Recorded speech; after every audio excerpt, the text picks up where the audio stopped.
view, what you what it was at the time. What was the public perception like when Nigeria Go Survive came out? But most importantly, what inspired you to write Nigeria Go Survive?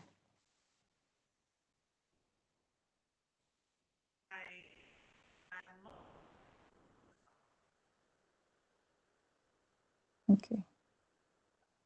I think we're having some challenges with the audio. Maybe if you go off the video, then we might be able to hear you better. Okay. Can you hear me now? Yes, we can. Okay. All right. Like I said, it was my professor.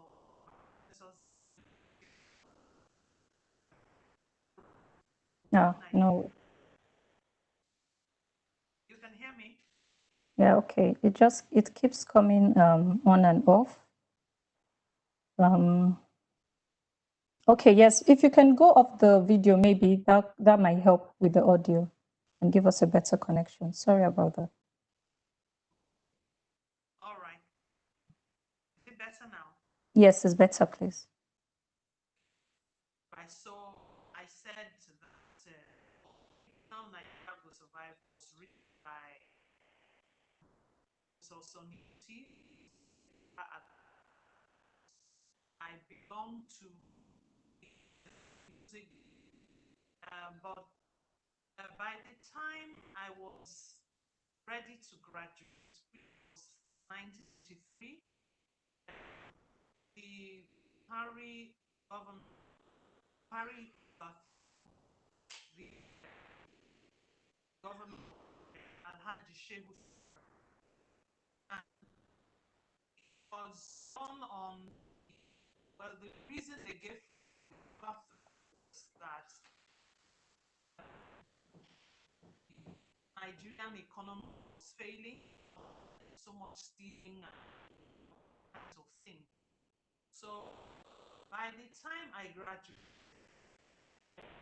jobs, whole country was face, no prospects, nothing.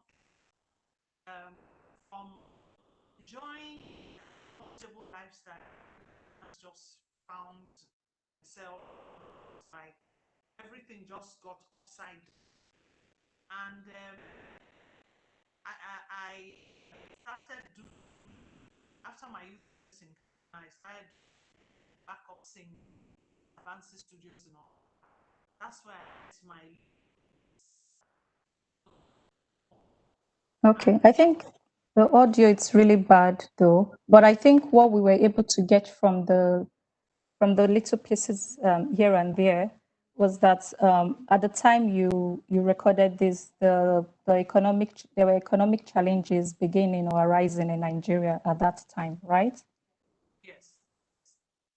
So we practically rewrote the whole song, and that's how we came out with the album. Our own way of taking Nigerians out of despondency they found themselves, out of thankful suicides like have had. Just to remind that where there's a will, way, and still have so much going for us. And so we should look at all the things that we have and it's a new start. That was the whole.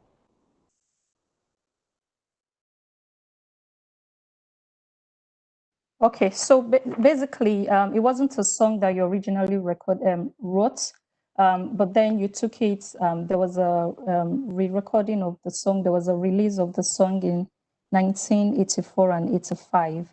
And I think because of the audio, I just wanted to quickly ask one other question that's relevant now. Considering, I would say if you were to compare the scene of Nigeria at the time in 84, 85 to the scene today, what would you say, are the comparisons? Or do you think that there's been no changes, and things have just gotten worse in terms of the economic situation of Nigeria. Yes, things are definitely because there has been no real rising up from where we dropped to in 1983. Each with each successive government keep thinking, okay, it's going to change, and no, nothing. It's just been a continuous downward spiral, and we can pass the buck back and forth. But I think everybody is complicit in the fact that we have not been able to remove ourselves from drums, because we can point fingers this way, that way. Everybody has a role to play, and they have refused to play that role. There we are, fortunately.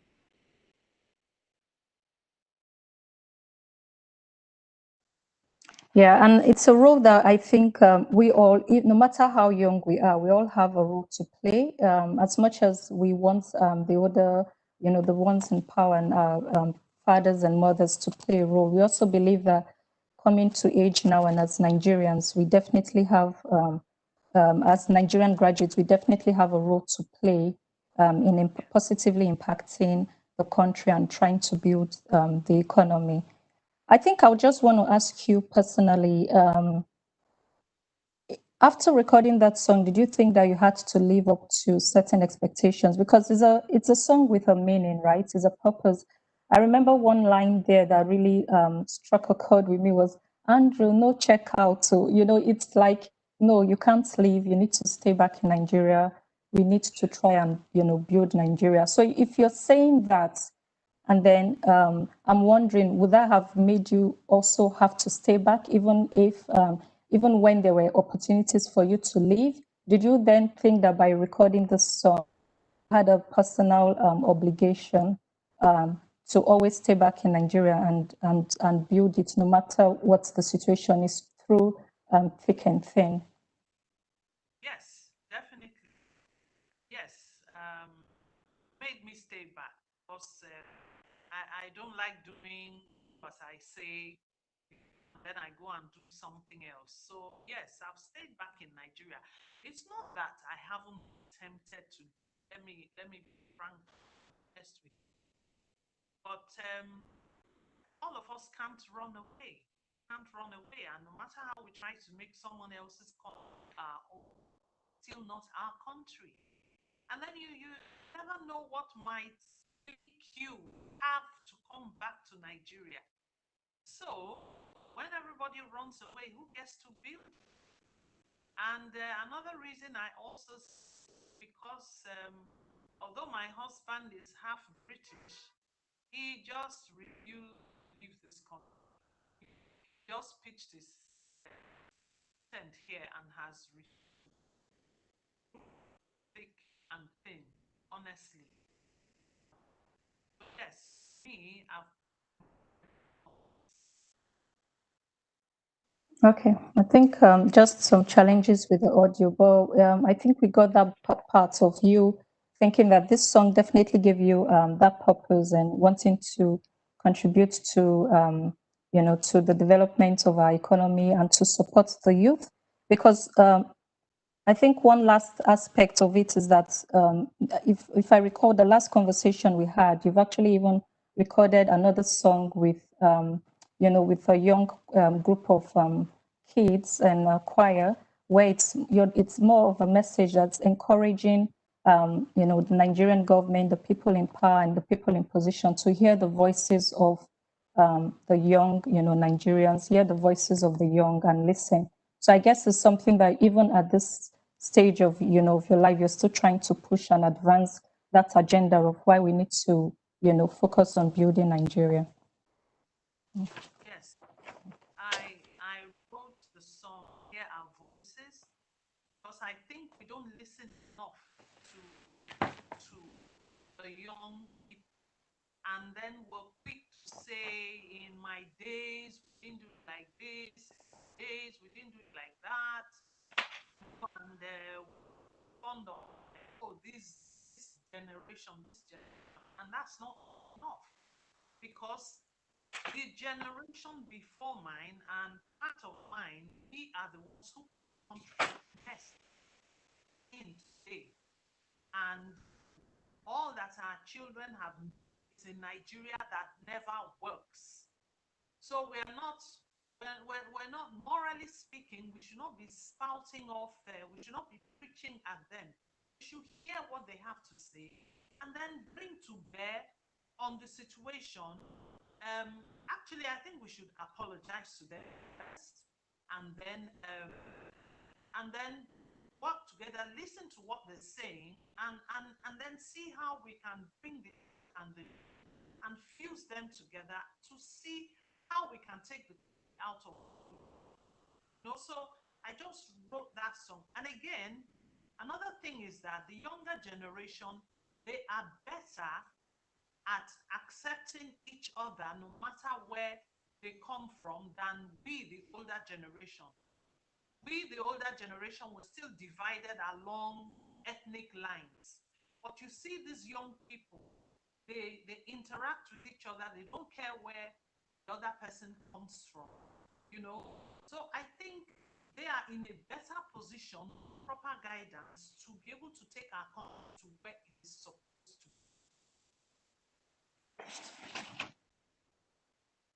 be. Yeah, I agree with that. And I'm hoping that it's something that would continue to have that mindset. And we're not there yet, but just to continue to push the envelope, just to ensure that, we are always accepting of ourselves. There's no cultural or tribal divide. There's also no status divide. It doesn't matter, how privileged or not privileged you are, but just accepting what we, as individuals are bringing to the table, what our skill sets are, as opposed to, what is behind us. So I think that's a very good point. I think at this point, I would like to just check with our other panels if they have any, before you leave, if they have any comments or questions, to share with you before we leave, before you leave. Okay. Franklin, do you have any comments? Sorry, let me come off mute. No, yeah, I would like to just underscore the last part of Dam's comments is very true. I think I have a lot of hope for the future in terms of unity across the various parts of this thing we call Nigeria, because I think that's actually our greatest untapped resource.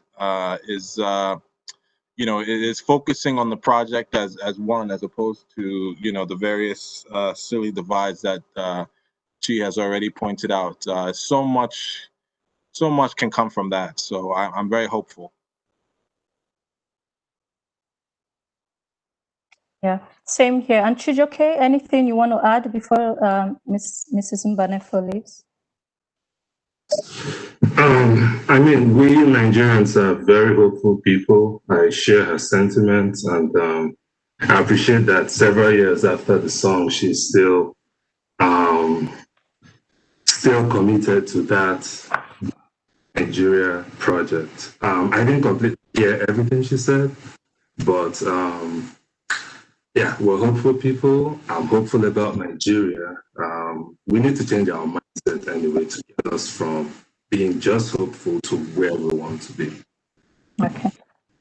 Yeah, so at this point, I think we'd like to send our very sincere and deep appreciations to Mrs. Mbanefo. She's been really very gracious to join us in.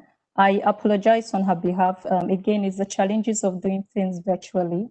So the connectivity was poor and the audio was poor. But she's also done a video that's kind of touched through this. So I would also be able to share the video across to the group after this interview.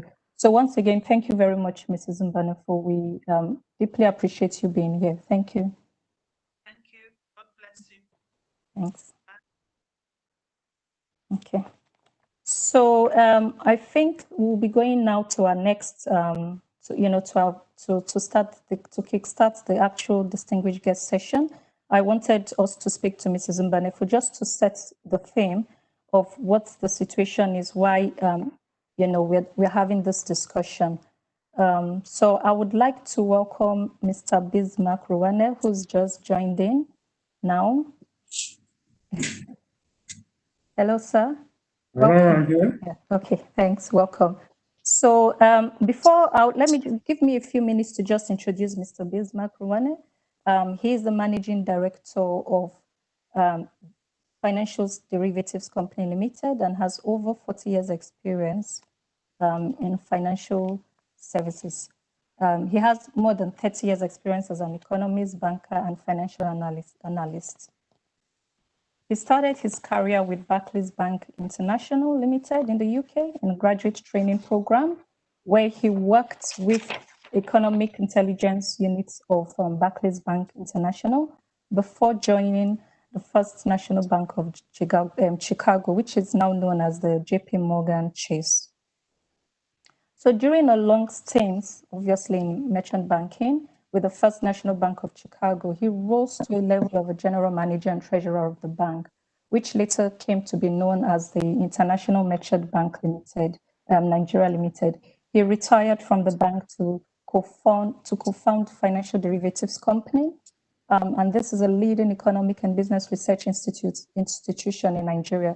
The firm has advised on notable projects in the oil and gas sectors. I know for one, because I was working with Schlumberger, and I know that was one of the companies that they've advised. And that's already written here. Other companies include Dangote Industries Limited, Royal Dutch Shell, MTN, Deutsche Bank, Commerzbank, and Bank of America Merrill Lynch. And they've advised on policy and macroeconomic scenarios in Nigeria. So Mr. Ruwane serves on the board of directors of some multinational and national and Nigerian companies, including, of course, Guinness Nigeria PLC, which we know is a subsidiary of Diageo and is the largest spirit company in the world. We also have Navgas, a subsidiary of Vitol, the largest oil trading company in the world. He's served on FCMB, Top Feeds Nigeria Limited, Delta Packaging Nigeria Limited, Passion Partners as well. He's the chairman of White Cleon Limited, which is a HR outsourcing and consulting company. And recently he was appointed the chairman of PTAC, that's Presidential Technical Advisory Committee on the implementation of our policies. That's just cut off here. But I just thought that it was necessary to read this out because of the discussion we'll be having now. And for us to really appreciate the wisdom that and insights he's bringing to this conversation. So once again, I welcome you to this discussion, Mr. Ruwane.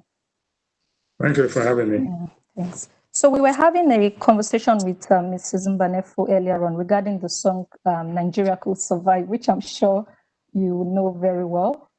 This was released in 84, 85.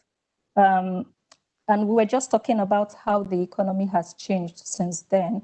But I'm just very careful of us to understand what economy is in terms of, we've heard the word and the term used a lot, but we don't necessarily know, or some students or graduates might not necessarily know the input variables that go into the use of this term, or that go into the measurement of this term. So I wanted to ask you, especially from a macroeconomics perspective, on the different ways, the output of a country's economy is measured. If you could just, educate us a little bit on that. Thank you. Again, you start off in terms of setting the context. You talked about the economy has changed. I think the world has changed. 1984 to today is a big difference. So let us know that things have changed dramatically.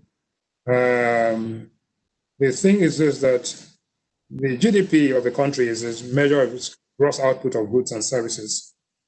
And it's, whilst you say exams are not the best test of a student's knowledge, GDP is not the exact test of a country's economic performance, but we don't have anything better at this point in time. So it measures the output of goods and services. And there are three ways to measure this. One is asking everybody, how much have you produced? What we call the output approach.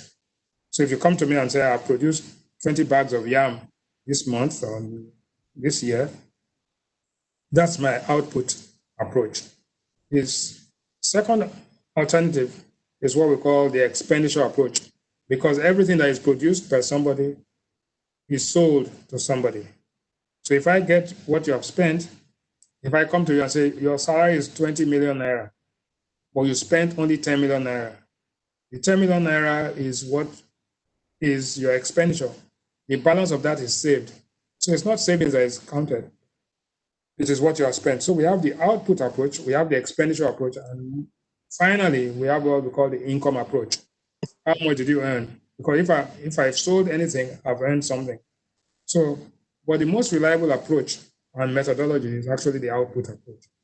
How many bags of yam did you produce? Because even if I produce a yam and I don't sell it, it's a production. Then I might begin to consume it, subsistence expenditure. I think that's what you have to bear in mind, generally speaking.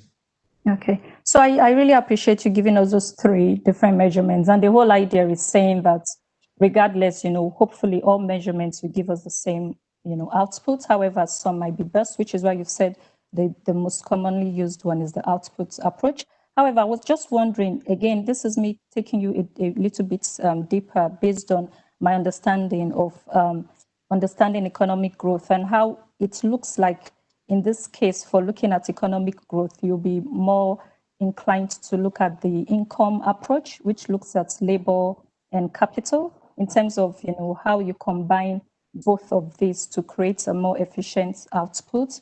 And I just wanted you to really talk to us, again, considering the fact that in 1984, we've said the economy was different from now. So we have that changes in the output of GDP per capita. Plus, across countries, you also notice that some countries are able to produce higher levels of GDP per capita than the others. So we're talking about here economic growth. So could you just speak to us on what are the factors that really impact economic growth? First and foremost, growth measures the difference between the output of last year with the output this year. And we're talking about output of goods and services. I want to get that clear. Okay. Secondly, there's what we call optimality. There's the potential growth in potential GDP and growth in real GDP. The growth in real GDP is GDP output discounted with a deflator, usually inflation, to get the real GDP. Right? It is the monetary value of all goods and services produced in a country in a period. Right? Then you have potential GDP. If, for example, we have proven reserves, oil reserves of 40 billion barrels, and our producibility per annum is 3 million barrels, and you will be able to relate to this considering your link with Schlumberger. Instead of 3 million barrels, we now, because of OPEC quota or something, we produce 2 million barrels. The potential GDP is for 3 million barrels. The actual GDP is for 2 million barrels, right? So you look at potential GDP growth rate and you look at actual GDP, real GDP growth rate. If your potential GDP growth rate is much higher, like what we face in Nigeria today, the potential GDP growth rate for 2021 is at about 8.5%, while the real GDP is going to be like minus 5%. So we have what we call a recessionary gap, right? That means that if potential GDP is far higher than your real GDP, you are likely, there's a probability that you may fall into a recession. If it is the other way around, where your real GDP is higher than your potential GDP, you have what we call an inflationary gap. You are more likely to go into inflation. But Nigeria today is caught in what we call a stagflation trap. That is, we are having slow growth or negative growth and high inflation. If you bring down interest rates to stimulate growth, you increase the rate of inflation. If you contract interest rates and tighten up, you increase unemployment. So slow growth is tantamount to high unemployment. And the unemployment numbers just came out recently. So we have 27.1% of people, generally speaking, unemployed, But when you take it to youth unemployment between the ages of 18 and 25, it goes all the way to 40, almost 50%. So I don't want to bore the audience. The audience want to know, how does this affect us? The higher the GDP means that the higher the output. The higher the output, the lower the unemployment. The lower the unemployment, the lower the poverty rate. The lower the poverty rate, the more prosperous are. So what Nigeria faces today are the problems of multidimensional poverty. We have problems of suboptimal growth and output from GDP. And that is why we're not producing as much as we can produce. We have our capacities. And then we have high unemployment. Even the output that has come out is what I call is shared disproportionately. In other words, I would say like 5% of the population gets about 45 to 50% of the income. So you have income inequality, opportunity inequality, leading to a sense of desperation. And desperate people will do so many things, and that is what is responsible for a certain level of crime and corruption. So there is an economic phenomenon that can be explained, but it is not to say that the economics is what is causing the problem, because that's another thing. Oh, the economy is not doing well, therefore everything is bad.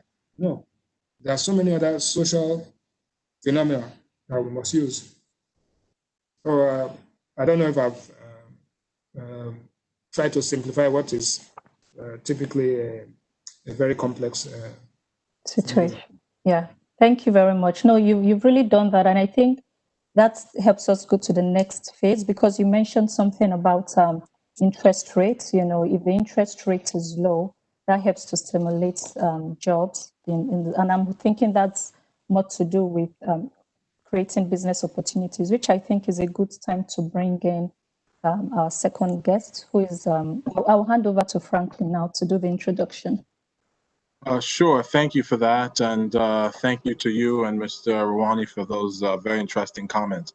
Our next guest will be Madam Catherine Duggan, who is a very internationally renowned professor and scholar. And just to read her bio briefly, Catherine Duggan, who is soon to join the University of Cape Town as the Dean of the Graduate School of Business in just a few weeks, September 1st. She will be only the second woman to run the Graduate School of Business at the University of Cape Town, which is one of Africa's top business schools and one of only 3 Triple Crown accredited business schools on the continent. Before joining UCTGSB, Professor Duggan was the Professor of Management and Political Economy and Vice Dean for Strategy and Research at the African Leadership University, ALU, School of Business in Rwanda.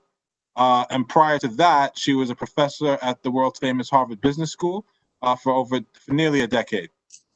She has also taught MBA and executive education programs at the Said School of Business at the University of Oxford, and as well as for INSEAD. Interestingly, she was the first woman in Harvard Business School's history to win the Faculty Award for Outstanding Teaching in the required curriculum, and she did that 2 years in a row. Also at HBS, she received the Charles M. Williams Award for Excellence in Teaching and was named a Beryl Capital Corporation Fellow. Dean Duggan has worked in Africa for more than 20 years, has experience in nearly 24 African countries. She regularly leads strategy and leadership workshops for corporations and has advised a number of governments and political sector agencies in the continent and beyond. Professor Duggan's research examines institutional development, financial sector regulation, investment, and entrepreneurship in sub-Saharan Africa. She is the author of a number of case studies of African firms and countries, including several cases on Nigeria, as well as Nigerian firms, cases on South Africa, the Democratic Republic of Congo, Zimbabwe, Guinea-Bissau, Kenya, and others. For example, she authored a case study at HBS on Nigeria, Opportunity in Crisis, as well as Uganda, the Constitutional Development, and has forthcoming cases including Recyclers, Seeking Sustainable Development in Lagos, Babangona, A Growing Amidst Uncertainty in Rural Nigeria, Microfinance in Uganda, Between Financial Abuse and Inclusion, and as well as Nigeria Facing the Balance. Her recent academic work includes the article Doing Bad by Doing Good, Theft and Abuse by Leaders in the Microfinance Markets of Uganda, and a book on institutional foundations of lending, indirect regulation, and state building. She earned a PhD in political science from Stanford University, where Dean Duggan was the G.J. Lieberman Fellow for the Social Sciences, and received a BA with honors in political science from Brown University. So thank you very much for being with us today, madam, and your illustrious career. We are at your debt for your experience and expertise. Welcome. Thank you very much. It's lovely to be here. And I have to say, I've been working in Nigeria now for more than a decade, and I am privileged to be able to follow Mr. Iwane, whom I know, and I have tremendous respect for and really enjoyed his comments. So I'll try to really add to the incredible lecture that he's already given you about GDP. Fantastic. Thank you. Yes, we are privileged to have you both here, shining lights in our scholastic sky. So let me just jump into a question here. Last fall, in October 24th, 2019, the World Bank's well-known Doing Business Project published its 2020 report, which compares business regulations and enforcement across 190 economies. Can you educate the audience a bit on what the Doing Business Project is all about, what the value and use and application of that index is, and should this be used as a measure in knowing how well a country's economy is performing? You know, how valuable is this index, and what do you think it implies? Sure. So this actually comes out of work that a number of economists did to try to unpack some of economic growth that Mr. Iwane talked about. So he talked about GDP and how we calculate GDP. The World Bank, and actually a number of economists, even before the World Bank got into it, wanted to say, what is it that makes it easier for businesses to start and to do business? And so what they did was they actually went and came up with a number of very, what we call micro level measures. So very hard or how easy it is to do business across, as you mentioned, 190 countries. What they found was as it's easier to do things like get credit, to do things like get electricity, to start a business, to get construction permits, the easier it is to do those things. And again, they're measuring them by actually either going into the country and looking at the number of steps it takes to do those things, or they're doing surveys of people who are working in that country. The easier it is to do all of those things, the easier it is for business to operate and really to thrive in these countries. So the thing about these doing business rankings is that they're lagged. And so the data, it's a huge data collection effort. And so by the time the rankings come out, those data were collected usually a year before. So if you're already doing business on the ground in, let's say, Nigeria, it isn't these are a good way of getting a sense of things. But for Nigerians who are doing business in Nigeria, these will probably just reinforce what you already know to be true. So, for example, Nigeria has done quite well in reforms, and Nigeria has gone up the rankings. And so just recently in the 2020 rankings, Nigeria improved from being 146th in the world in general for the doing business environment, all the way up to 131. So that's a very significant improvement. And it improved in a number of areas. So for example, it improved in the ease and expense of starting a business. It improved in the ease of dealing with construction permits. It improved in getting electricity. It improved in trading across borders, and it improved in the speed and ease of businesses enforcing contracts with other businesses. Now, the problem is, as everybody on this call knows, that doesn't mean that these things are perfect. So Nigeria, although it has improved, for example, in getting electricity is still an area where it's difficult to do business in Nigeria. And the way that these get used is really by international businesses who are thinking about which countries to go to. So for example, Nigeria now ranks 131st in the world, but Ghana ranks 118th and Kenya ranks 56th. And so a business that is looking to operate someplace in, let's say, even just Africa, will look at these indicators and say, oh dear, it's more difficult to do business in Nigeria than it is to do business in Kenya or to do business in Ghana. And so that's one of the ways in which countries sometimes lose things like foreign direct investment, because companies want to go someplace where it's easier to get credit or where it's easier to get electricity or construction permits. So that's the main way of using these, as a way to get a snapshot of country to country. And again, it's just about every country in the world. So you can really get a snapshot of what these countries look like. But the snapshot is better for people who need an overarching view than it is for people who are already doing business in that country, so that they can think to themselves, where should I invest? What else should I be doing? I don't think that any of the rankings will be a surprise to anybody who's spent any time in Nigeria. These are the sorts of things that people in Nigeria, and especially people doing business in Nigeria, are having to manage every single day. Yeah, that's true. And it's really good, because you've really noted on a couple of points that I wanted to ask in my next question, where you've talked about Nigeria's performance when it comes to doing business in Nigeria, and the positions of where we are currently in 131. So I've got a slide here. Let me just put that slide up. Because that's, yes, so I've got this slide here which really just hits home on what you were saying with regards to how we've progressed with doing business in Nigeria. So obviously, economic reforms, we were 170 in 2015, right? And this was because of our very poor economic reforms. But I would like to know, this was before the instatement of the Presidential Enabling Business Environment Council, because by 2016, the executive order was signed by Vice President, and this executive order was on transparency and improving business. Does the council that was instated?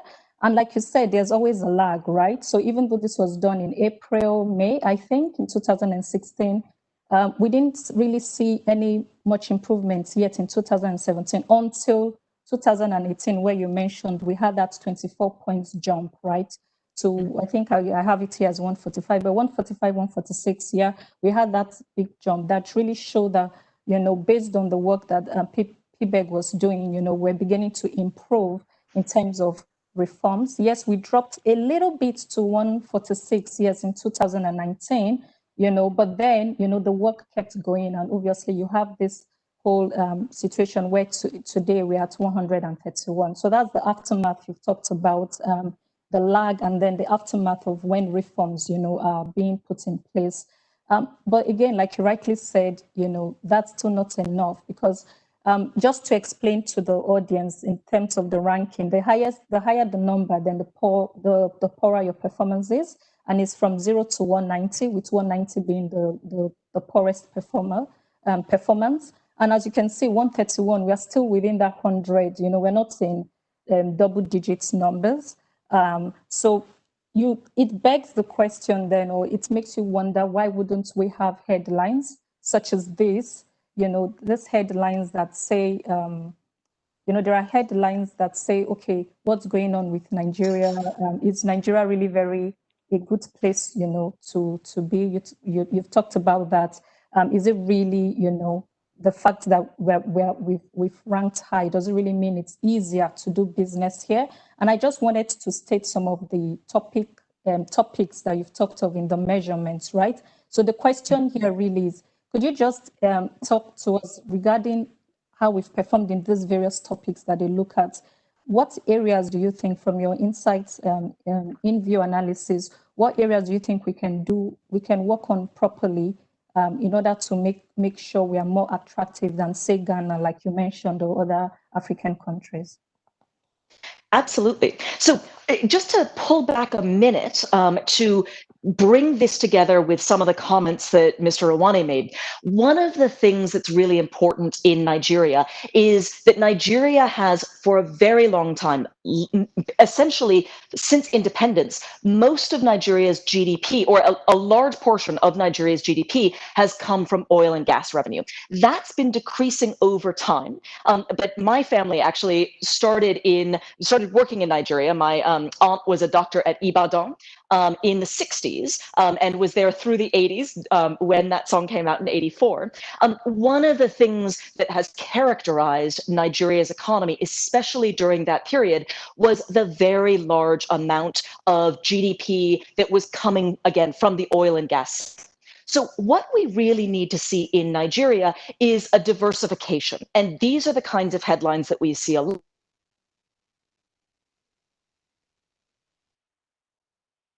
Efforts to improve the business environment. The knowledge that, number one, we need to have more diversification, we need to have more FDI flowing into Nigeria in order to make it a more diverse economy and to improve the opportunities for jobs, but also for economic growth across a lot of different sectors. The other thing is, it isn't just FDI. What we really need to do in Nigeria is to improve the business environment, to create an enabling environment for everybody, not just American businesses, not just South African businesses, but people who are from Nigeria, including recent graduates, who would like to open businesses, who see business opportunities, and who are not only able to create work for themselves, but who can eventually succeed and end up creating work for, in some cases, thousands and tens of thousands of people. And we think, of course, of Dangote as a person and a company which has done exactly that. So in order to do that, Nigeria needs to improve in some of the rankings where it's really lagging. Some of the best areas on this metric for Nigeria include things like dealing with construction permits, where it's actually ranked 55th in the world. So it's actually that double digit, it's doing quite well.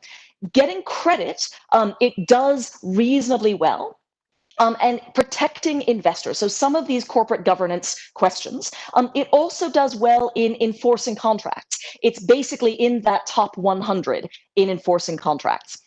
And starting a business, it is at 105, which is really quite good, especially in Africa, where starting a business in a number of countries tends to be quite hard.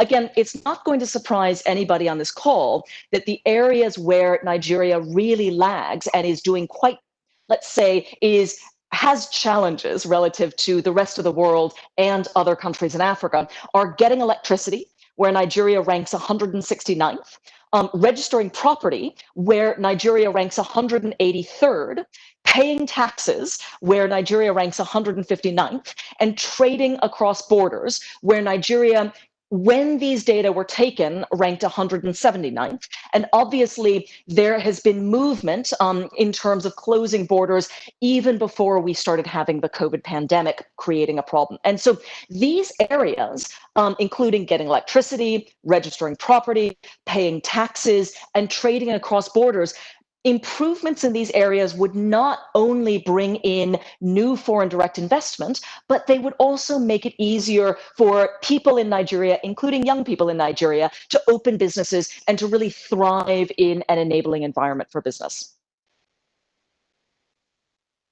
Yeah, so I think I would want to talk about some statistics now, because thank you so much. It's really something that it's necessary. And with what you've said, I guess it's a time to just talk of some statistics, because Mr.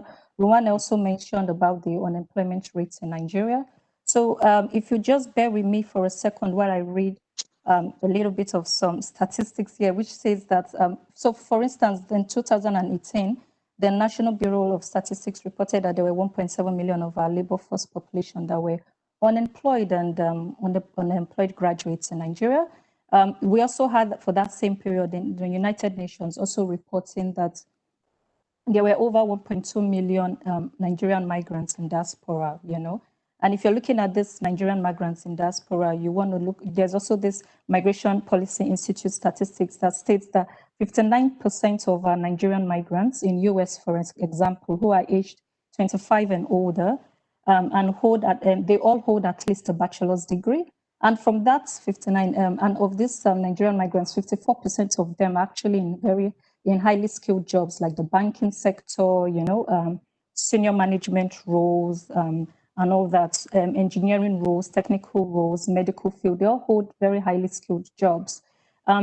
Also, the New American Economy Research Fund reported that in that same period, 2018, Nigerian migrants in the US earned over $14 million, with $14 billion, with $4 billion being paid in taxes.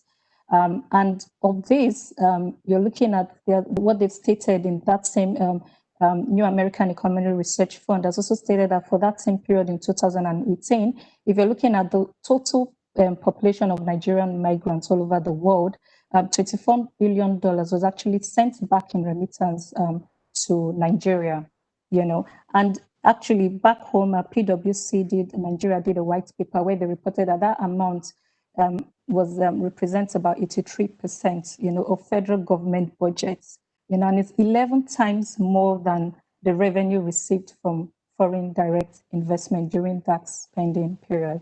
And I think I wanted to read this out for the next questions we'll be asking you and Mr. Ruwane. I will start with you since you're here, and then we'll go to Mr. Ruwane. So for you, I just wanted to ask, if we're saying, okay, we want to make sure we try and increase our ranking with the ease of doing business, and you've just said it correlates very well with what Mr. Ruwane said in terms of the economy of the country and the GDP levels. Now you have countries like UK, I think their business ranking index is 8. US business ranking index is 6. So clearly, I'm just wondering, with these statistics we showed, they really have a labor force population that's highly skilled and fully utilized. In your view, how would improving our ranking help to shrink the population of unemployed and underemployed graduates? Because these are the highly skilled, they're supposed to be the highly skilled population that should help with our economy. So how would, in your view, that ranking help to shrink this population so that we can begin to have a much higher number of highly skilled graduates in the labor force that are employed? Sure. So effectively, let's think about the remittances for a minute. So first of all, I will add a piece of data, which is that there was a very recent study which came out that suggested that Nigerian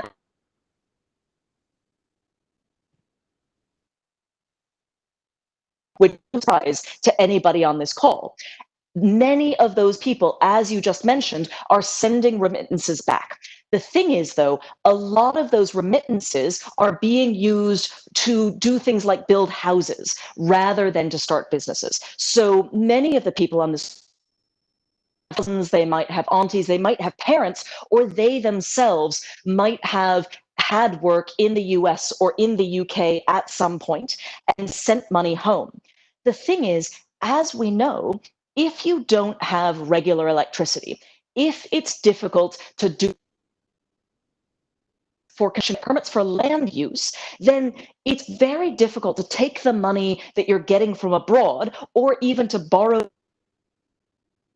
invest it in ways that help you to realize opportunities that you've seen. And to compare that with the US and Nigeria both have incredible populations of brilliant young people. And let's take programmers just as an example.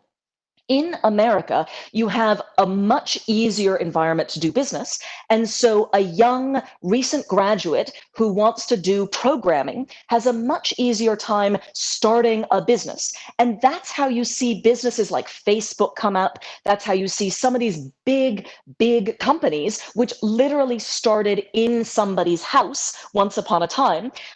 Mark Zuckerberg, when he started Facebook, he didn't even bother to get his bachelor's degree.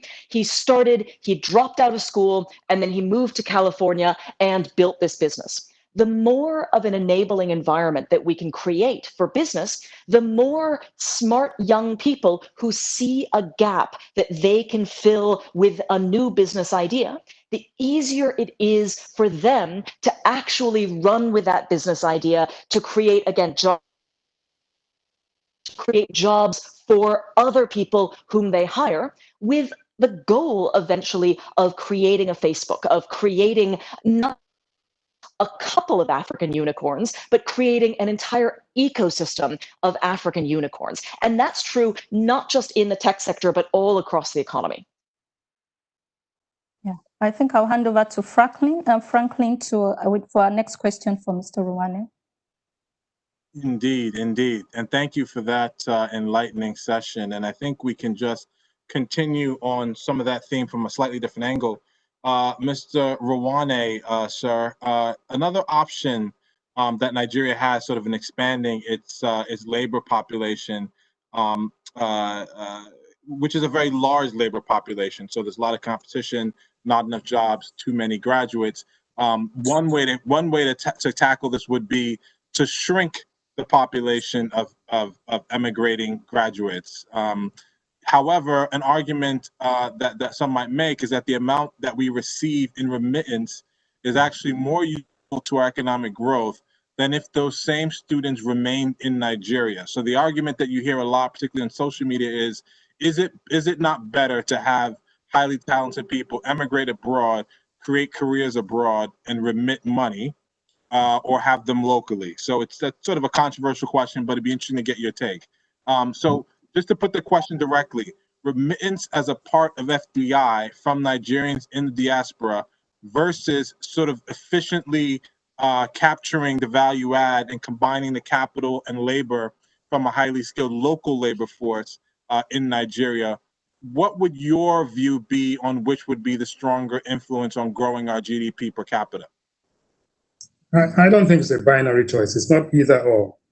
First and foremost, you're talking about capital flight versus brain drain, right? Your capital flies out, you have a brain drain, and then you bring to capital in. But if you understand that of this labor force that have gone out, many of them are undocumented aliens. They're not being paid a fair wage. Many of them are working below the radar screen. So you've got to look at how do you optimize this resource. If you had capital right in your country, and if you optimize it, then you would have those guys fully well engaged, and then your second 11 can be the ones that can go out and actually become the diaspora. But what you're doing now, the top of the most talented are the ones that are going out, and what they are remitting back home compared to what they could have produced if they had an environment which was conducive, there's no comparison. So I would argue that if you add everything right, if you optimize the resources you have right, you can actually produce, and they don't have to go. Look at what's happening in India and Bangalore. The guys they are working real time in Silicon Valley, but they are sitting down in India, earning their dollars, and the dollars are coming back in. So you don't have to physically move. The physical movement of people takes you back to the days of slave trade, where you had to actually grab the guys and put them on the ships and bring them there to go and work on the farms. We've gone beyond that. But I also want to put this in the context of the different stages of economic development. We now you have the production economy, you have the service economy, and you have the trading economy. Now, what has happened is that while in the US you've had the transition from a production economy all the way to a service economy, i.e. Silicon Valley and others, in some countries, we have not made that transition efficiently too. So what you still need, or what we do need, is to determine what kind of growth strategy, national growth strategy, do we want to adopt. You have the consumer-led strategy, which means that you make people consume more and all, and that will lead to more investment. You have the investment-led strategy, you have export-led and government-led. For Nigeria, what we think, and the jury is out, is that an investment-led strategy where you have the investment made, gross capital formation, then there's a multiplier effect, and that creates jobs. Once you have that done, then the symptoms of a suboptimal economy where there's brain drain and where there's capital flight do not even arise, because the return on investment kind of justifies the additional investment, and greater form of capital formation. I think that is the key thing. So I don't subscribe to the view that it's either you do this or that. It's a combination, the optimal mix. And having said that, you look at our service versus produce world economy. Nigeria is what we call a natural wealth economy, where you just extract as against where you actually produce. So to actually optimize the production level, we need skills, technology, and all of these things we're talking about. But the diversification of the economy in terms of service, you have Nollywood, you have some of these other things that are happening. Those things help, but they are not mutually exclusive, right? So we still need people to build the roads. We still need people to work in producing cement. We still need to build those refineries like Dangote and fertilizer and petrochemicals by Indorama. So we need the African Continental Free Trade Agreement, the ECOWAS protocol, to ensure that the market is large and we can benefit from the economies of scale, one, the localization of industry, and more than anything else, optimization of the resources that we have. I think that's the question, rather than either or. Thank you. Thank you very much, sir. That was fantastic. That was very, very enlightening. And as an investor in manufacturing myself, I couldn't agree more. Maybe I should hand it over to open the floor to the panel. We have a couple of others, esteemed colleagues who have some questions of their own. So if I could turn it over to you folks.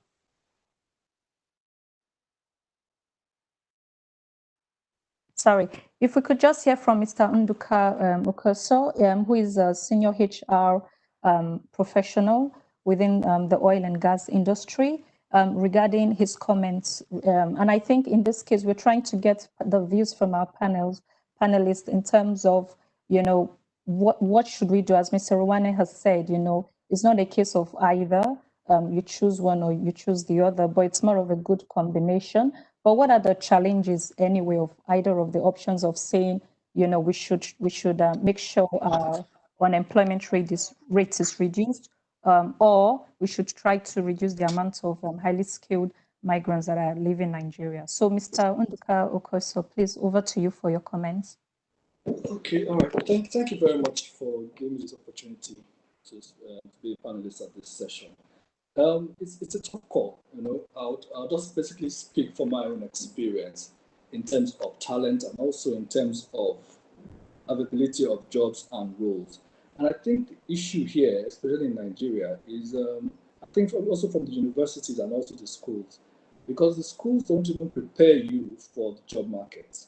Most of the students, what they do basically just get a course, cram it, come out and get a 2-1. So you don't even understand how the workplace functions. So that's already a problem on its own. So by the time they get out of school or out of university, what's in their mind? I either want to work in a bank or oil and gas company, or oil and gas or telcos, because they pay a lot in those environments. But the question is, when you ask this, okay, what exactly do you want to do in an oil and gas, banking, or telcos? What I always usually get is, when I get there, the organization is going to train me to do that bit. So so there's already a flaw at the beginning to say, oh, they don't even have an idea of what they want to do. They just want to work in this organization because A, B, and C works there, and also I can also show up to my friends.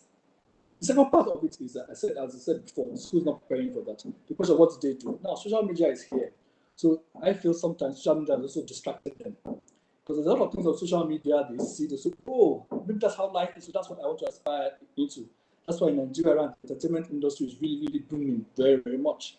So my question is, where are the engineers, the mechanical civil engineers that's going to build the country up? Where are the doctors? Where are the lawyers? Everybody just entertainment pays the most. I see what I see on social media. These guys are earning X amount of money. So that's what I'm going to focus on. But the question is, how long can we sustain that? That environment, that industry is good, making money, also helps the economy and helps the GDP. So for us and in the HR space, what we try to do is also try to just educate these youths. A lot of them want to get out of the country. Nigeria is bad and all that. But I always have that the glass is never been on the other side. You have to know what you're going to go out, what you're going to go out for. Some say okay, they want to do, and there's also this thing in Nigeria where you look people mostly on their degree or their certificate, I tell people when you get a degree, what that degree tells you is that you have knowledge in this particular area. It doesn't mean you have competence. So they get out of school. Next thing they want to do, don't want us to do a master's. They do a master's, probably come back to Nigeria, and they're looking for that high-paying job, but there's no experience to support all that. So I always advise, once you get a job, at least do 4 years, get 4 years work experience before you go to do a master's. In that period, you have an idea of what you want to do. So I think that's also a general problem within the youth themselves, and also the country is not even there to support them. So they need to just, I think they need to be guided. That's the honest truth. We need to guide them, and I think we need to be deliberate about it. So what some of us try to do in our organization is try and partner with the universities to say, okay, these are the kind of skill sets that we require to be able to hire people. Because the truth of the matter is there are jobs out there. But the problem that we have is to find people that will fit into those particular roles that we're trying to fill. Yeah, so there are jobs.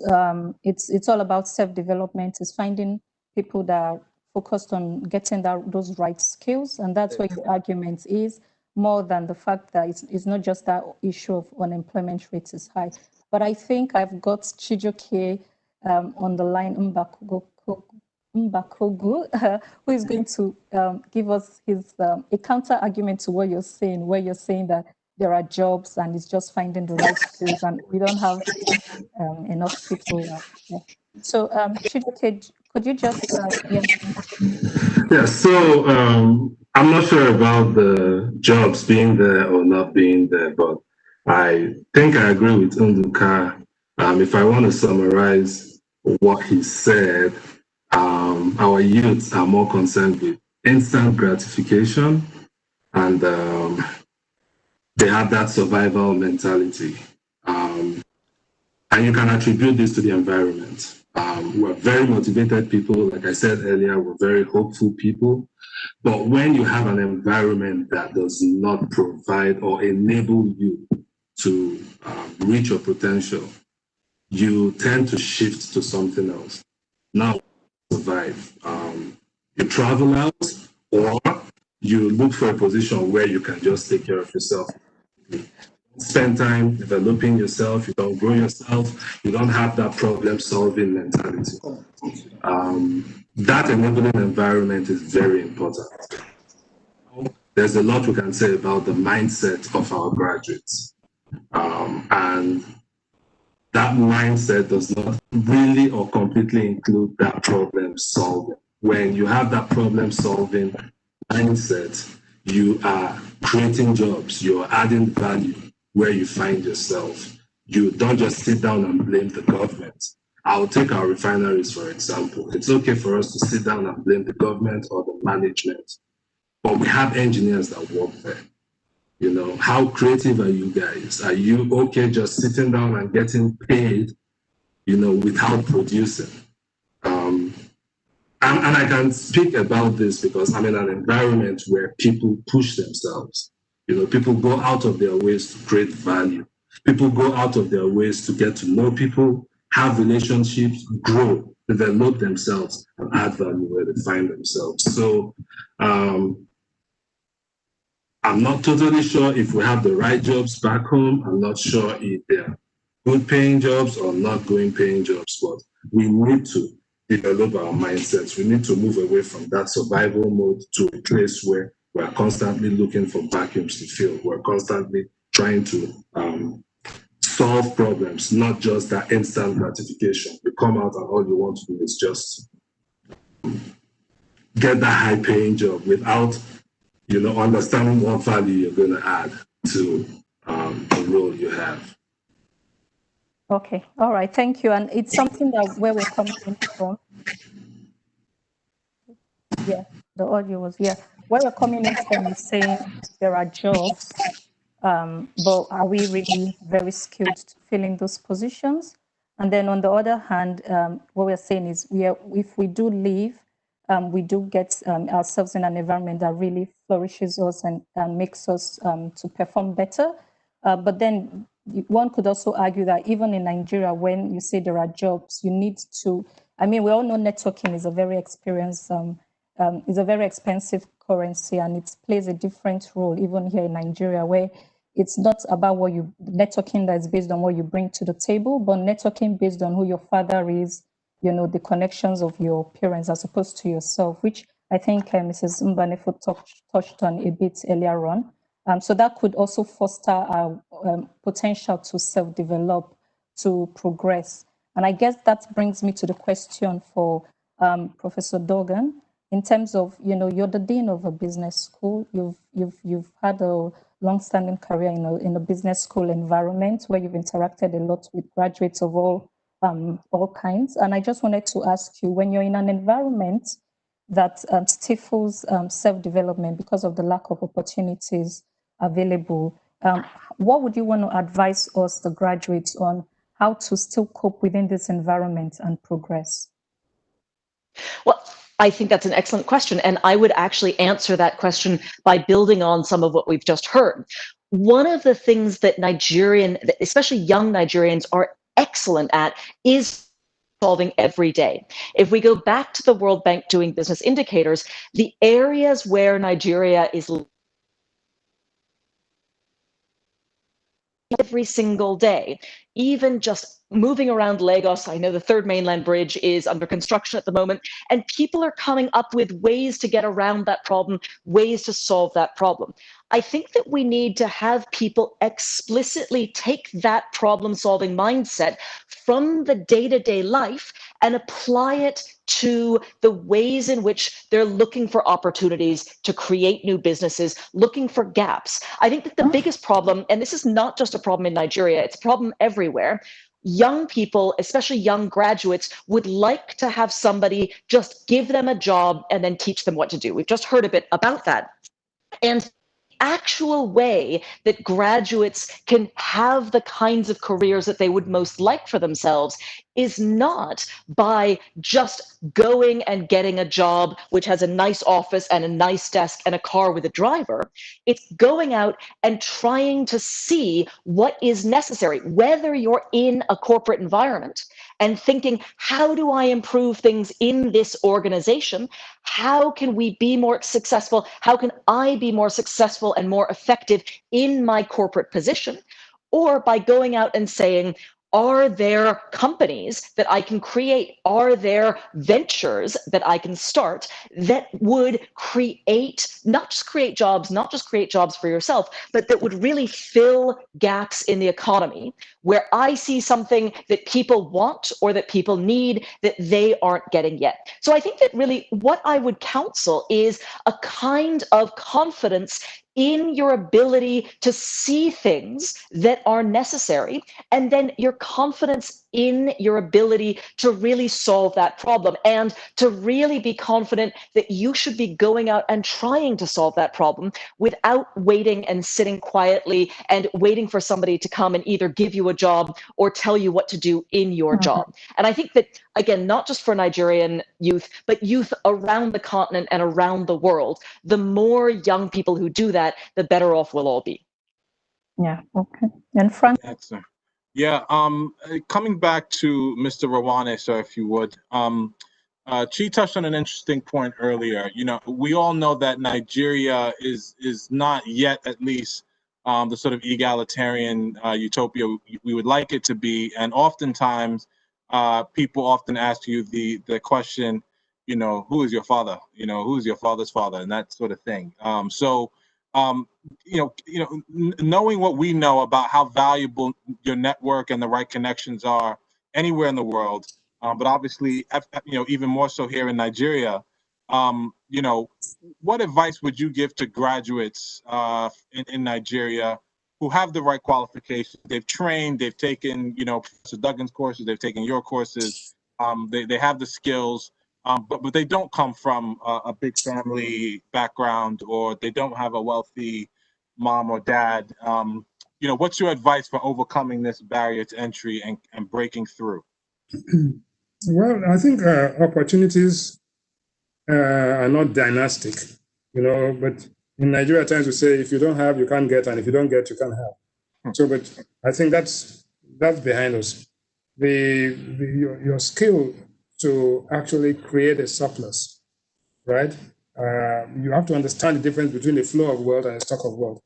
What your father can give to you and what your mother can give to you is a stock of wealth. The stock of wealth can only deplete if it doesn't grow. So growing your wealth and growing your network, growing your opportunity, growing your output, productivity are the key things. So you got to, psychologically, you got to accept that the stock of wealth is depletable, while the flow of wealth can only grow. And therefore, yes, you have a breakthrough. Somebody gives you a breakthrough, and then you got to build. But always build with the view that even if I'm passing on the torch to somebody else, I'm passing on an opportunity to grow and to develop a flow. The flow of wealth is more important than stock of wealth, which is finite. I think that's key. Then again, the distribution of income and distribution of opportunities are the critical thing. You invest in your skill, invest in your manpower, invest in the opportunity that you can then milk it. That's very important. People say, I think Professor Dugan talked about remittances being used to build a house. But the house, after you bought the roofing sheets, bought the concrete and all that, it stops there. They're not using it to set up businesses. Many of the businesses in Nigeria, the first 5 years, they go into corporate mortality. So why can't we do that? Why can't we just set up small businesses which become listed companies, private equity, angel investors can come in and make sure that we use the model which has been tested all over the world to actually grow businesses so that the wealth structure in Nigeria is not dynastic, but it's just meritocratic. But that is not to say all over the world, even in the United States and Canada, there are dynasties, there are Berkshire Hathaway, but just as for every Berkshire Hathaway, there are hundreds of thousands of people that didn't make it. So the fact that if you don't try, you are guaranteed not to succeed. But if you try, you might succeed. I think the probability of being able to succeed as against the certainty of failure because of not trying is a critical question that we have to ask ourselves. Thank you very much. Over to you, Chi. Yeah, so I think because of in the interest of time, we'll just take one more comment from the panel. I think we've got Tobechukwu Uba online. Tobechukwu, she's a student. She's living in Nigeria. She's had a number of years of work experience working in Nigeria, but she recently decided to take up a postgraduate studies, doing an MBA at Oxford University. So I thought it would be nice to hear her views on what we're discussing. Tobe? Hello, thank you so much, Gian. Thank you, everyone. Good afternoon. This is a really interesting conversation, and it was really interesting hearing the views that Mr. Rewane shared, and the views that Catherine shared, and the views that other panelists shared as well. And just putting all of those things together, it appears to me that what I see is a multifaceted challenge that is somewhat, running in cycles. It needs to be solved, and we need to solve it, but it's a cycle. One is each of them are dependent on the other one, just sort of a chicken and egg situation. So you have Mr. Rewane talking about the fact that having skilled people in the country contributing to output is critical to growing our GDP. And at the same time, we are looking at the environment that we have in Nigeria and how it supports entrepreneurship and also growing industry and growing business. And it's not encouraging. So really, how do you marry all of that and be able to achieve, to be able to make progress really and move forward? So it's a challenge, but the reality is that we have to solve it. Nobody can solve it for us. And having said that, I don't want to also ignore a number of things that I think would be compelling for people, for example, that would decide to emigrate.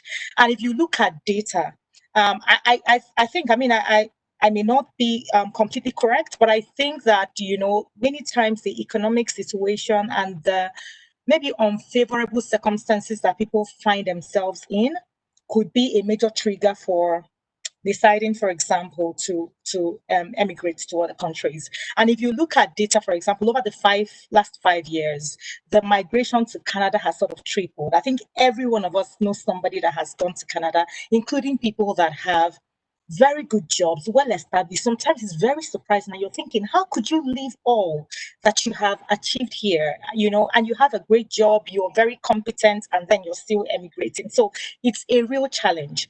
So I just want to maybe draw out some of the issues, from the interactions I hear, and even from my own personal experiences, that are some of the things that could make somebody decide that, what, I want to step out, despite the fact that there is that connection to home. And you would rather stay at home and make a contribution, but these circumstances compel you to maybe consider other options. So I'll start with maybe talking about things around, would I say, social amenities and infrastructure. A friend of mine once said to me, her husband had a major health crisis. And she said to me once, she's had to immigrate herself, highly skilled. And she told me, you know what? In Nigeria, you're one bankruptcy away. You're one health crisis away from bankruptcy, because they were very comfortable, but the health crisis, what then happened was that they found themselves begging on GoFundMe for the husband to get healthcare, and the husband had schooled abroad, had a good MBA, had a good job abroad, decided he wanted to rather work in Nigeria. She herself was working abroad, decided she wanted to come back to Nigeria, and she's had to leave again for this reason. And then, when we were speaking, we touched a lot on skills and on the quality of education and how it is preparing people for the future of work.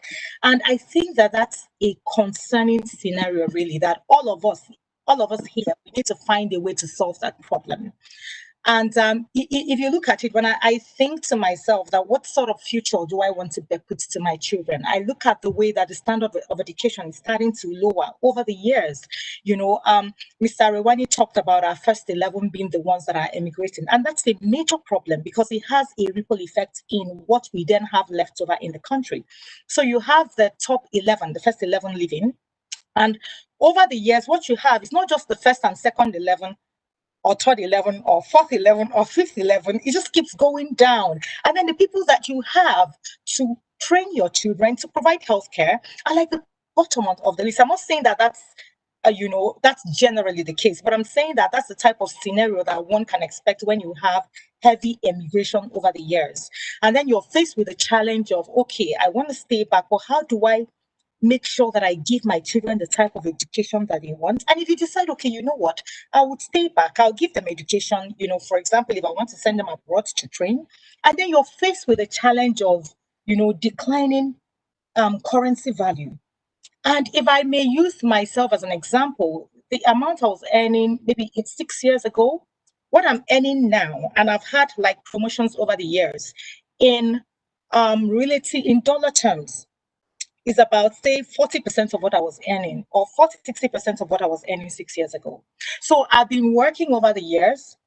I've been, getting promotions and growing. But in terms of the dollar value of how much I am earning, it's been declining over the years. And why is dollar relevant? Because we are a high import economy. It still goes back to the fact that we don't have the right environment for businesses to grow. So if we don't have the right environment, we have to depend on importation. And then what happens is also a cycle. I am earning my money, and because I have to, a lot of what I spend, or rather the cost of living is heavily dependent on imported products. My, spending requirement is increasing, but the value, really, the relative value of how much I'm earning is declining. So when you look at that, it's a challenge, and, at another level, particularly for everything is really tied together. At another level, for some people, like, for example, for somebody like me that may be looking for sort of broader career paths that you can pitch a tent in, or you want to expand into, you find that the market here is not as deep. For example, in my professional work, I've done some work, I work in the capital market space, and I've done some work that had to do with deepening the capital market, broadening the scope of the capital market, having more type of products and investments, and really more type of businesses that we are bringing into the capital market. That has been a challenge relative to other markets, including African markets. And, we have this scenario, for example, in the capital market, and we have a similar scenario, for example, in the job market as well. So the opportunities can be limited for somebody that wants to try their skills in a different context that you don't readily find around here. So sorry that I'm just painting on all of those pictures, but I think what I essentially wanted to do was to highlight some of the challenges that get in the way of people staying back without taking away from the fact that this is a problem that we need to solve. It is ours to solve. We have to find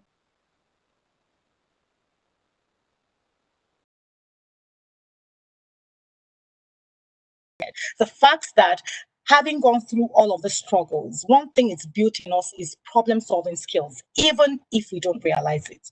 So it's really tapping into that potential and trying to find a way to navigate through these problems. Whether we choose that we want to go to diaspora or we choose to want to stay back home, that should not take away from the fact that we should recognize that this problem is ours to solve. So even in going to diaspora, keeping that in mind, you know, and taking whatever step is necessary to make sure that over time, at both individual and institutional levels, we're able to provide the type of solutions that will fix the problem that we have. And just having said that, I just want to say thank you to Chi for even thinking about it. I think it's very valuable and it's really just a step in the right direction. Thank you. Yeah.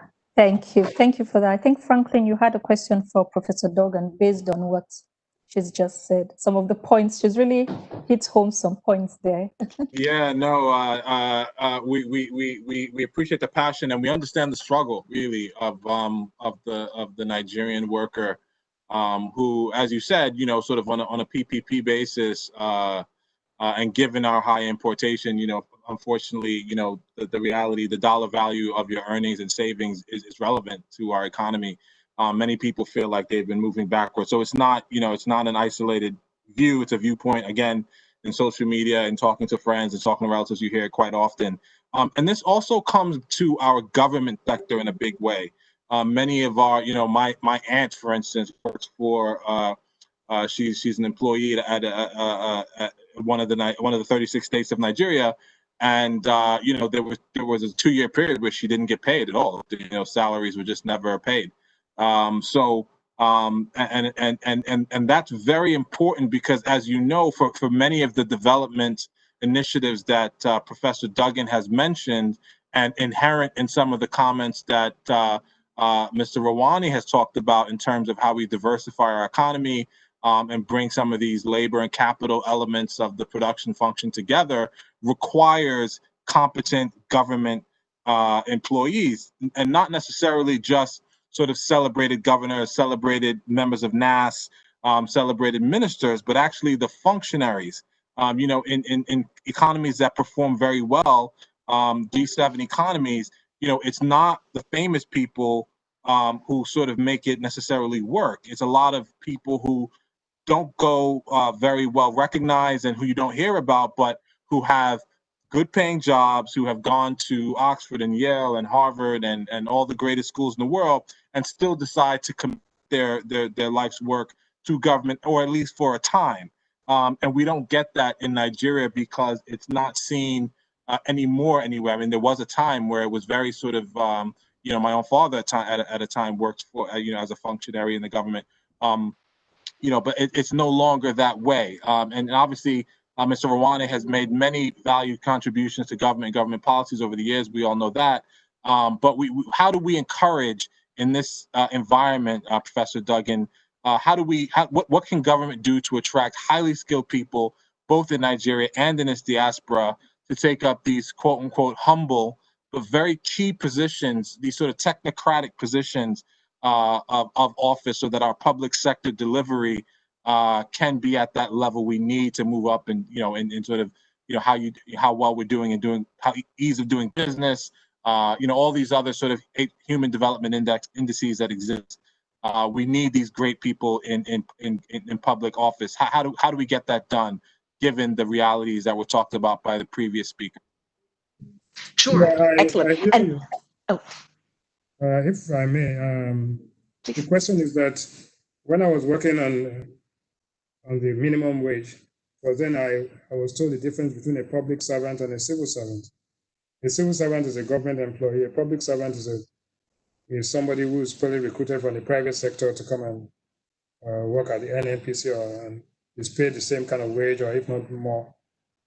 He's taking additional risks. He has a productivity challenge, but he also has a reputation risk that if he joins the government parastatal now and it fails, then he's accused of certain things. So I think that it's a question of what compensation what kind of respect society will give to that kind of person for his contribution to government. And finally, and most importantly, is the fact that if you don't do it, if you allow substandard people to make decisions for government, it's going to affect you. So if, for example, they build a road or a pipe, water pipe to your premises, and they do it badly, yes, you can fix the water pipe, but you're not going to fix the water pipe for the entire road.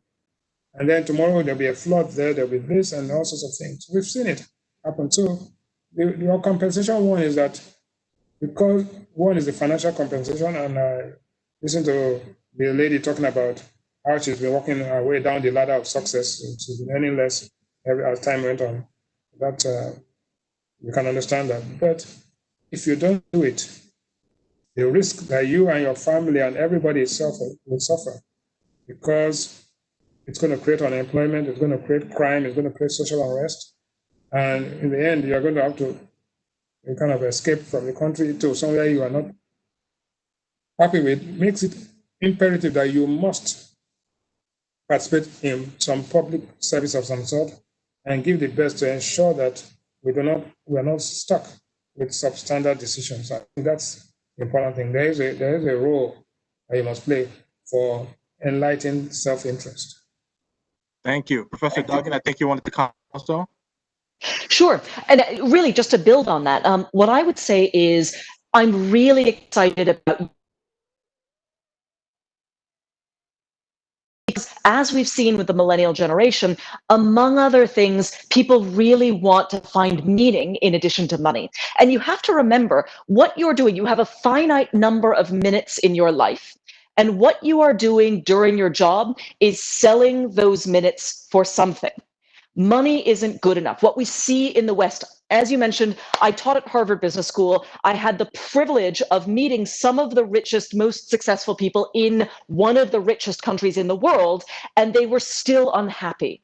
And the reason is that they sold those minutes for money, but not for meaning. And so what I would really recommend, and this brings us back to the song, it brings us back to culture and the way that culture can play a role. What we really need to have young people do is to recognize that, yes, things require sacrifice. Working in government agencies around the world requires sacrifice in terms of money, in terms of comfort, in terms of all sorts of other things. But at the very end of your life, which I hope for you guys doesn't come for decades and decades, at the end of your life, the personal efficacy that you will have had in Nigeria, but also in government, will be greater than it would have been probably anywhere else in the world. And that's one of the things that a Nigerian friend of mine said to me once. At the time when President Obama was the president of the United States, he said, look, even Obama can barely move the needle in America. But here, working in Nigeria, the things that I do every single day affect millions of people's lives. And that's my goal. What I would like to do with my life is to build my country. And I think that kind of national pride, that kind of national effort, and the idea that we can make a collective sacrifice for the good of our children and our grandchildren, and the way that Nigeria is represented on CNN and well beyond, so that people say Nigeria really is doing something right, as opposed to what we see today. I think that if we're all willing to do what we need to do for our families, get the jobs that we want, do these other things, but always, always think to ourselves, how do I make a broader contribution? How do I involve myself in a way that doesn't just fix my line of water to my house, but creates real lasting change so that everybody in Nigeria, even the bright kids who don't have that kind of money, who don't have that kind of dynastic wealth, they can achieve the kind of future and the kind of opportunities that we wish for everybody. Thank you so much. I think that was great. Chi? Yeah, I think I just wanted to quickly ask Mr. Ruane, because he's hit home on when he referred to Toby and saying, you know, we need to also be encouraged to want to work in government institutions. But like we all know, you know, when you leave the university, what attracts you is, you know, high-paying salary.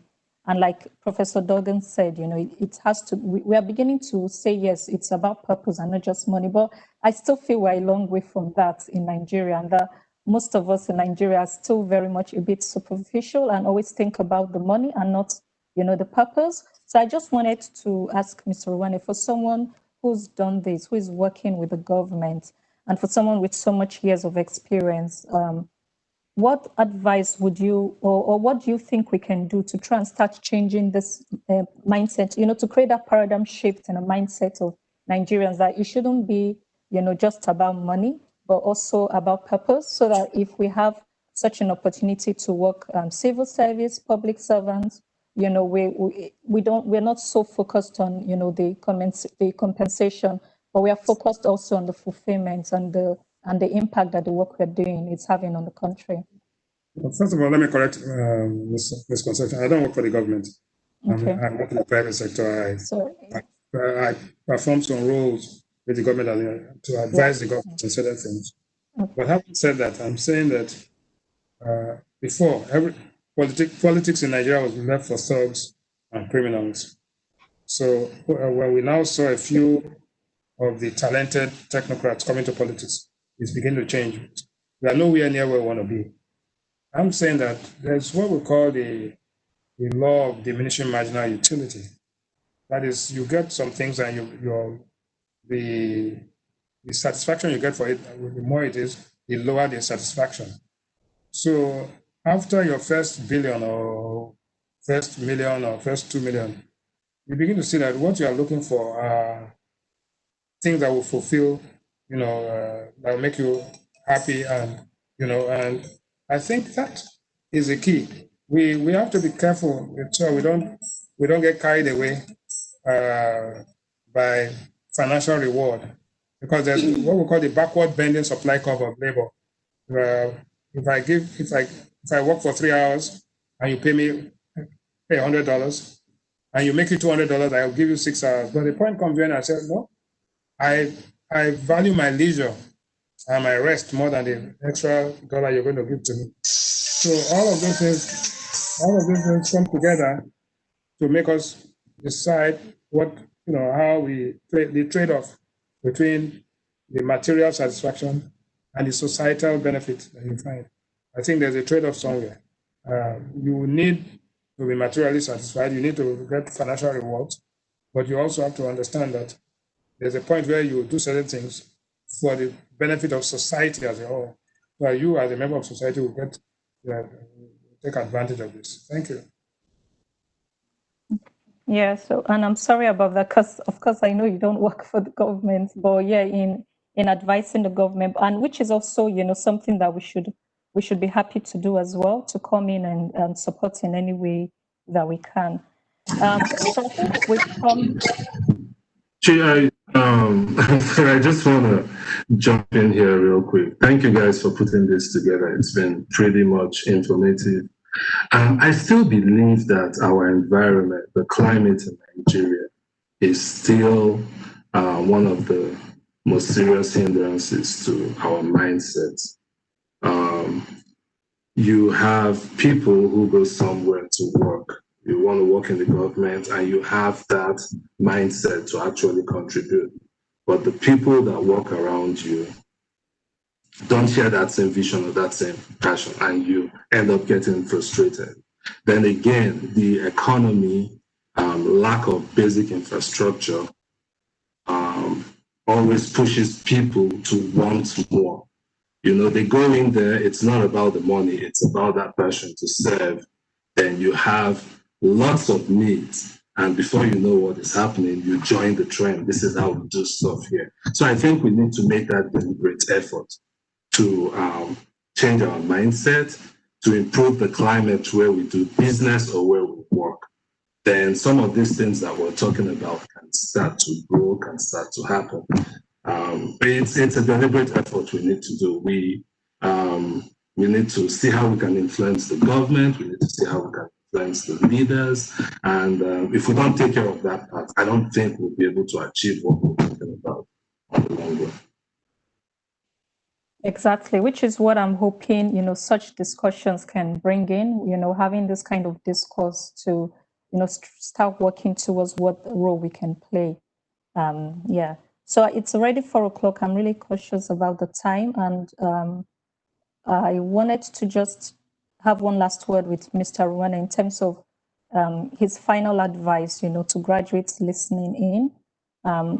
What would be your final advice for us? And is this something you would want us to continue, such discussions, would you want us to continue having them? And what other ways can we, as graduates, regardless of whether we're in Nigeria or in diaspora, what other ways can we continue to try and improve, Nigeria?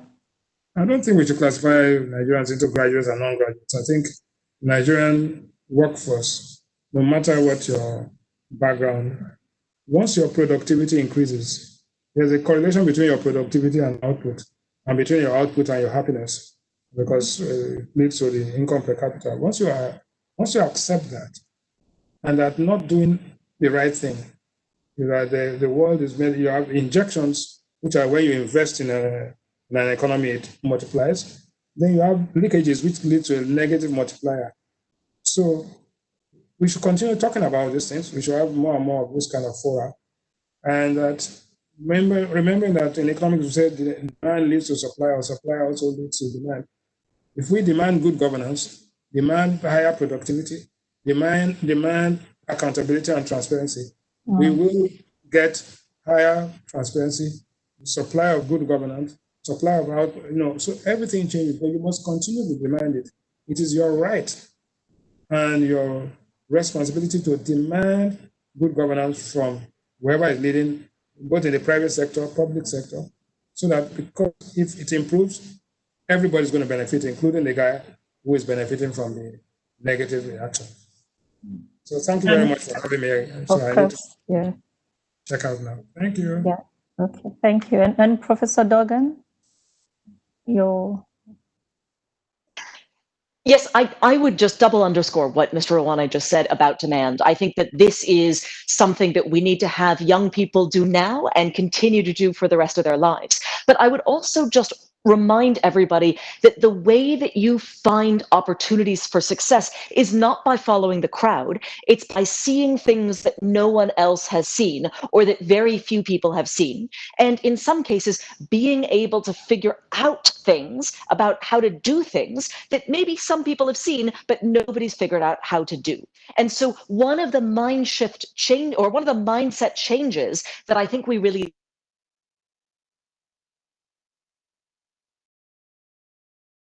look for things that are not what everybody else is doing, but instead to say, because nobody else is doing this, I see an opportunity here and I'm going to invest in that.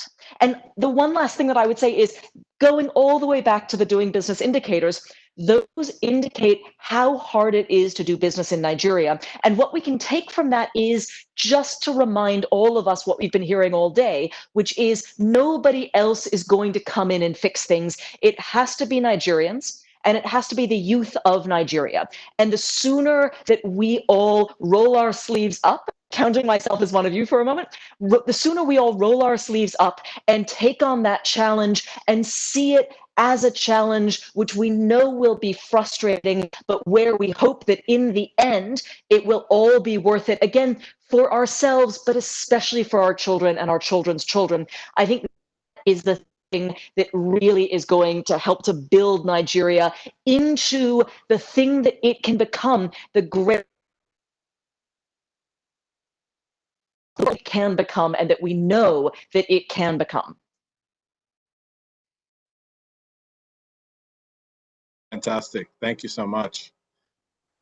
Well, that was very, very motivational and passionate from all panelists. We thank you. And Chi, maybe give you the last word. She's still there? Yeah. Yes, of course. Yeah. I just wanted to say thank you so much to Mr. Bismarck Rowane.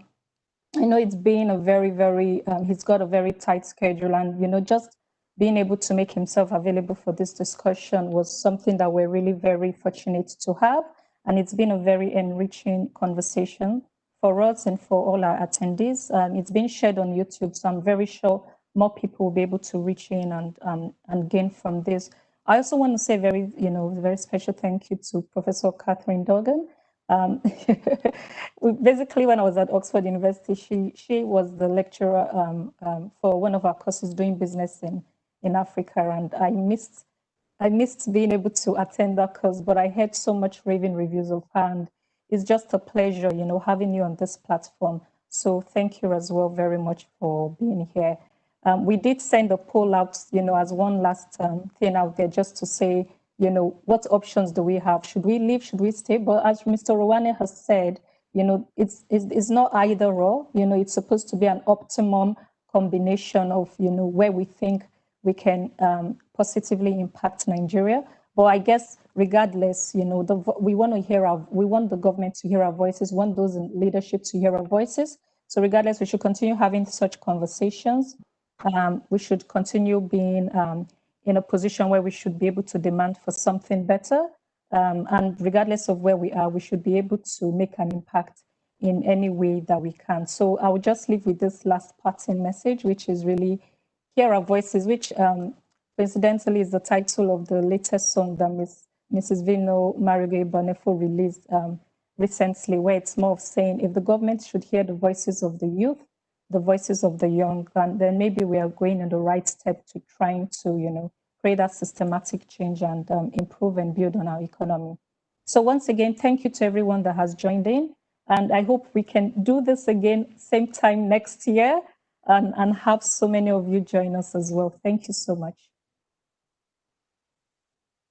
Bye. Bye-bye. Thank you. Bye. Thank you, guys. Bye.